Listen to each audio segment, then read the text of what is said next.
진심이다. 그 진정성을 가지고 의정활동을 해나간다는 것이 어려운 일일 수도 있는데 우리가 흔히 얘기하는 그 초심을 잃지 않고 끝까지 도민들만, 시민들만 바라보면서 일하는 것이, 그들을 위해 헌신하는 것이 제 정치의 목표 중에 하나입니다. 안녕하세요. 더불어민주당 파주 출신 경제노동위원회 이용욱 도의원입니다.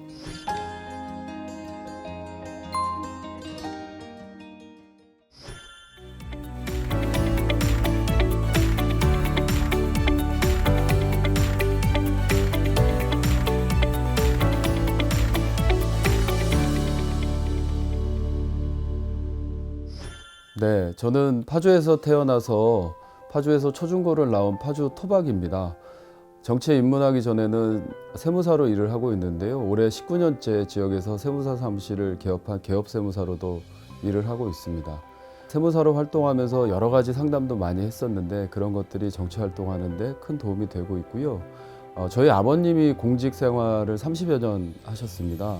그러면서 지역사회에 대한 봉사라든가 사회 문제에 대해서 관심을 갖게 됐었고, 과거 2002년도에 저희 지역에 효순유 미선이 사건이 있었습니다. 그때 소파 개정 문제도 겹쳐 있다 보니까 그때가 제가 사회적 관심사가 상당히 컸던 때인데, 당시 또 노무현이라는 정치인을 발견하게 되면서 그 뒤에 뭐 총선이나 대선 이런 정치 활동도 하면서 자연스럽게 정치에 입문하게 되었던 것 같습니다.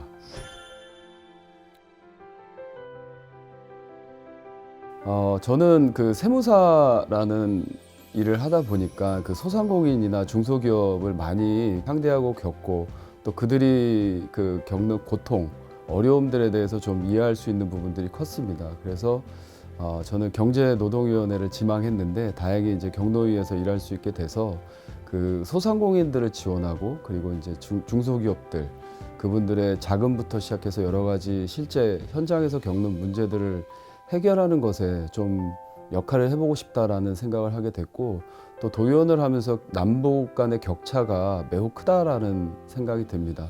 실제로 GRDP 차이가 한 2023년 기준으로 4.8배 정도 차이가 나는데요. 그런 남북 격차 해소를 통한 수도권 균형 발전에 많은 관심을 가지고 있어서 그런 문제, 그리고 저희 지역에 있는 현안 사업들을 해결하는 것들을 목표로 의정 활동을 하고 있습니다. 제가 그 조례 발의를 한 게 몇 가지 있는데요. 착한 가게업소를 지원하는 조례도 발의를 했었고, 그리고 이제 기업을 지원 육성하는 조례도 발의를 했었고, 특히 외국인 노동자 지원 조례 같은 경우에는 올해 정부가 그 44개에 있는 외국인 노동자 지원 센터 예산을 전액 삭감하면서 외국인 노동자나 우리 기업주들이 겪는 혼란이 상당히 커져 있는 상태입니다. 그래서 그 중앙정부에서의 역할을 지방정부가 좀 할 수 있지 않을까라는 생각이 들어서 외국인 노동자 지원 조례를 만들게 됐고, 그 외국인 노동자 같은 경우에는 특히 우리가 이제 필요해서 데리고 온 인력이지 않습니까? 그래서 외국인 노동자가 계약 기간 동안 우리나라에서 안전하게 노동을 하고 계약 기간이 끝나면 본국으로 건강하게 돌아갈 수 있게끔 지원하는 게 경기도의 책무다. 그리고 그런 것이 결국에는 우리 기업에게도 도움이 된다라는 생각이 들어서 외국인 노동자 지원 조례를 발의하고 통과시킬 수 있었습니다.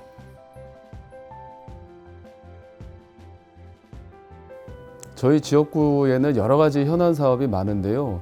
그 중에 보통 신도시들이 겪고 있는 그 고충이 좀 비슷한 면이 있는데, 저희가 그 평균 연령이 38세가 조금 넘는 정도입니다. 그러다 보니까 초중고생들이 상당히 많고 미취학 아동들도 상당히 많거든요.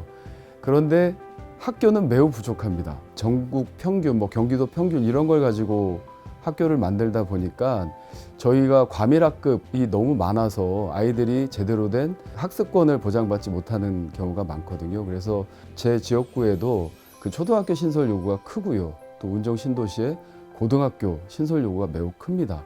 그래서 그런 것들을 해결하기 위해서 관계기관 또 우리 학부모님들하고 같이 논의를 해나가고 있고요. 그리고 또 하나가 경기도 경제과학진흥원의 파주시 이전입니다. 경기도 경제과학진흥원의 파주시 이전은 이재명 지사 때 공약이 되고 또 이번 김동연 지사께도 공약을 하신 건데, 지난 2022년 6월에 기본계획이 수립이 된 이후에 지금까지 전혀 진척이 없습니다. 국민권익위 민원 사이트를 보면 매달 2건에서 104건까지 그 민원이 발생되고 있는데 이 민원이 바로 경기도 경제과학진흥원의 파주 이전 촉구입니다.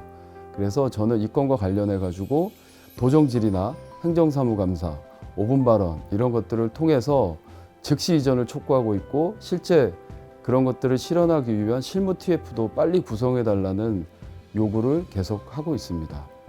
하나 더 말씀드리자면 경기 남북 간의 그 경제 격차가 삶의 격차이고 이런 삶의 격차로 인해서 인구 소멸 지역의 문제도 함께 연결돼 있다고 생각을 합니다. 그래서 경기도 남북 간의 경제 격차를 줄이기 위해서 4차 산업 중심의 그 경기도 균형 발전을 도모하는 용역을 지금 현재 1년 넘게 진행하고 있는데요. 그 용역을 통해서 바이오 헬스, 푸드, 그리고 6차 산업으로서의 농업 이런 것들을 연결을 해서 벨트화하면 저희 파주를 비롯해서 경기 북부가 어떤 성장 동력을 가지고 갈 수 있겠다라는 생각이 들어서 그 용역 사업도 매진하고 있습니다. 저는 진정성 있는 정치인이 되고 싶습니다. 실제 의정활동 과정에서 보면 유권자를 위한 선택보다는 나를 위한 선택의 유혹에 빠질 때가 종종 있는 게 사실입니다.